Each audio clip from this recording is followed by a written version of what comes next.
पूछना चाहूं थारिया ये ताकत है के लोगा ने छकारा को गिराने की कोशिश इस मारे करी, चकारा में ताकत दिखी भाई यो छोरा ऊपर जास गए इसकी, इसने पकड़ लो करड़ाई ने बदनाम कर दो, इसने बदनाम करके नीचे गिर लो। मैं फिर भी बदनाम को नहीं हुआ, मैं आज भी काम करूं हूं, मैं आगे भी करूंगा, मैं आगे भी करता रहूंगा, लेकिन मैं और घना अच्छा कर सकूं था।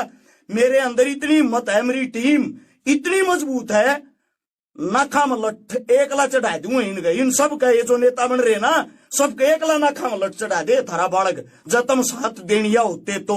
हिंदू मुसलमान को काटने वाला, मुसलमान हिंदू को काटने वाला, शाम के 8 बजे खबर देखोगे ना एक दूसरे की गर्दन पे तलवार रख के ऐसे दिखा रहे हैं, अगर बाथरूम तक गए कहीं गर्दन कट के ना पड़ जाए। आप जमीनी सतर पे बताओ मेरे को, मैं हर जगह जाता हूँ, ऐसी कोई जगह ही नहीं जहां मैं नहीं गया हूँ। जयपुर के अंदर 2.5 लाख मुसलमान साथियों का ग्रुप है, मेरी टीम है वो। इतना वहां के जो मुसलमान आपस में एक दूसरे को नहीं जानते, मेरे को जानते हैं। फिर ऐसे युवा भी तो सामने आते हैं ना, फिर हिंदू मुस्लिम पे होता क्या, ये लोग जानते नहीं है टीवी की बात को। मैं बताता हूँ क्या होता है। टीवी वालों को इतनी घूस दी गई है कि जहां भी हिंदू मुसलमान दिखाई दो वहां बाल की खाल बना दो, उसको पीस के इतना जबरदस्त तरीके से पेश कर दो, जब तक उसकी सच्चाई सामने आए, उसको लोगों को उसके बाद की जो चीजें हैं गलत सही का पता लगे, तब तक तो आतंक मच जाए। यानी कि लोगों ने रोजगार ढूंढ लिया। अच्छा, आप लोगों ने एक चीज देखी, डिबेट होती है, डिबेट में हिंदू प्लस मुसलमान को बैठा देते हैं। वे दोनों ऐसे होते हैं, दोनों साइड के मूर्ख है। मुसलमान तो उस हिंदू को गालियां देगा, उसकी कमियां बताएगा, हिंदू उस मुसलमान को गालियां देगा। क्या आज तक एक भी डिबेट के अंदर उन दोनों की तरफ से किसी ने भाईचारा जोड़ने की कोशिश की?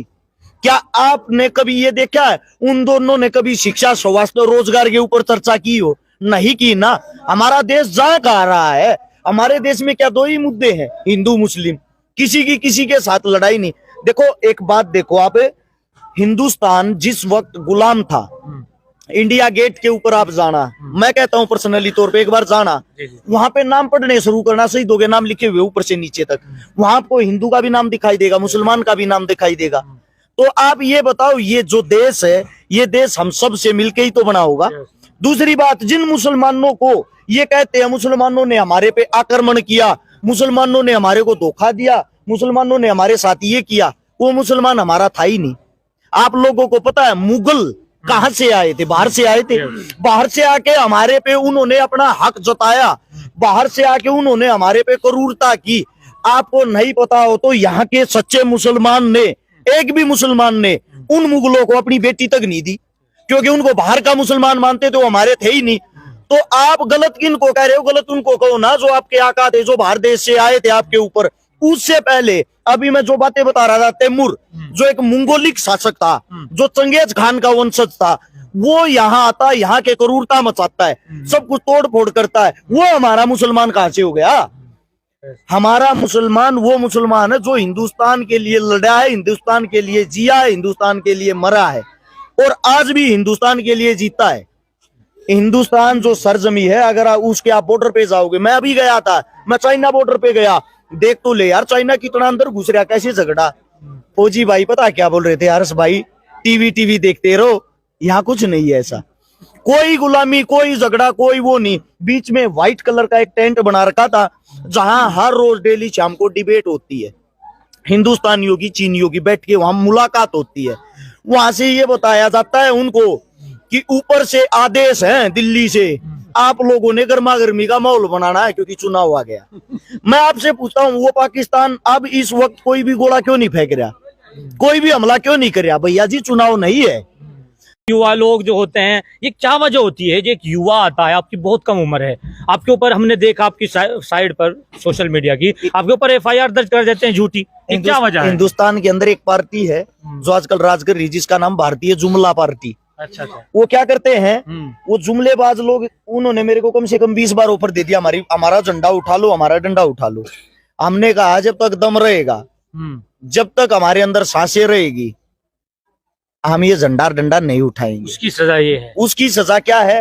वो कोशिश कर रहे हैं मेरे को घेरने की। कम से कम 7 तो मेरे घर अभी रेड पड़ी थी, अलग अलग दवाइयों पे रेड, इनकम टैक्स की रेड, GST विभाग की रेड, बिजली वालों की रेड, मीटर लगा हुआ है, मीटर पाट लेके कि आपका बिल कम आता है, सरकार के आदेश है, दूसरा लगाएंगे। अच्छा, बिन बोले 1.5 लाख रुपए का वो देंगे, कि आपने तार लगा रखे थे। मगा भाई बता दो किस चीज के लगा रखे थे। बोला वो सरकार से पूछना। अभी कल केस लगा रखा था मेरे पे, कल ही की बात है। मैंने किसी को जाति सूचक शब्द बोले हैं, इस चीज पे SC/ST एक्ट लगवा दिया। मैं गया कल, मैं वहां गया, कम से कम आप जैसे जो मेरे मित्र बंधु हो 50 पत्रकार साथी पहुंच गए।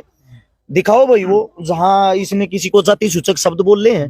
बोले वो हमारे पास नहीं है। आपके पास नहीं है तो आपने केस दर्ज कैसे कर दिया? उस आदमी को बुलाओ, उस आदमी के पास कॉल कर रहे हैं, आ जाओ भाई, आमने सामने बोल लो, यहीं पे आया हुआ ये जाति सूचक शब्द कहाँ बोल रखे हैं? बोले वो हम अभी प्रूफ नहीं कर पाते, कहाँ बोल रखा, कहानी इसको अंदर कर दो, बाद में दिखा देंगे। इससे पहले अभी एक केस और लगाया जिसमें कल जमानत होनी थी लेकिन हो नहीं पाई। मेरे पे केस लगा रखा, मैंने किसी का प्लॉट कब्जाया है। अच्छा। सोनीपत के अंदर दानिश भाई वहीं रहता है, जो हमारा एरिया वो थोड़ा है क्राइम का एरिया है सोनीपत।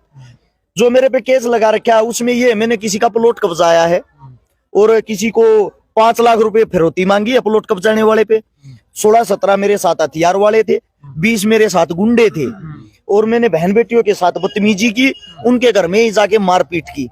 अब इत्तेफाक देखना एक चीज का, इतना बड़ा केस होने के बाद SP साहब ने शिकायत दर्ज नहीं की उनकी। वे गए हैं सीधा CM के पास। CM को ना हमारे खट्टर साहब, उसने वहां से CM साहब वैसे तो मेरे को जानता नहीं मैं कौन हूँ, और सीधा अखबार में क्या खबर देता है, ये हर्ष चिकारा एक बहुत ही बड़ा गुंडा है। मेरे पे एक भी केस दर्ज नहीं है आज तक, कोई क्रिमिनल रिकॉर्ड नहीं है मेरा। ये बहुत बड़ा गुंडा, इतना बड़ा गुंडा है, इसके शहर के SP साहब ने इसके खिलाफ FIR दर्ज नहीं की। अच्छा, अब मेरे खिलाफ वहां से FIR दर्ज हो जाती सीधी CM हाउस से, वो FIR दर्ज होगी।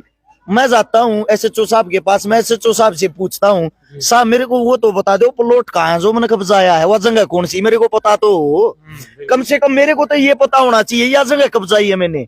और वह वीडियो फुटेज कुछ तो होगा जहां मैं गुंडे लेके गया था, मेरे साथ वे बंदूक वाले थे, ऐसी कोई रिकॉर्डिंग भी तो होगी जिसमें मैंने 5 लाख रुपए मांगे हैं, कोई तो सबूत तथ्य हो। SHO साहब बोले हर्ष भाई सरकार का दबाव, हमने ये लिखना था, बाकी पता हमारे को भी नहीं। मतलब कहानी ये है कि अगर कोई युवा ऊपर आता है समाज का काम करने के लिए, उसको कहीं ना कहीं जो ताकतवर लोग हैं नीचे दबाने की कोशिश करती है। वही आपके साथ हो रहा है, क्योंकि आपकी में हम कल जो पूरी डिटेल निकाली, आप बेकसूर साबित हुए।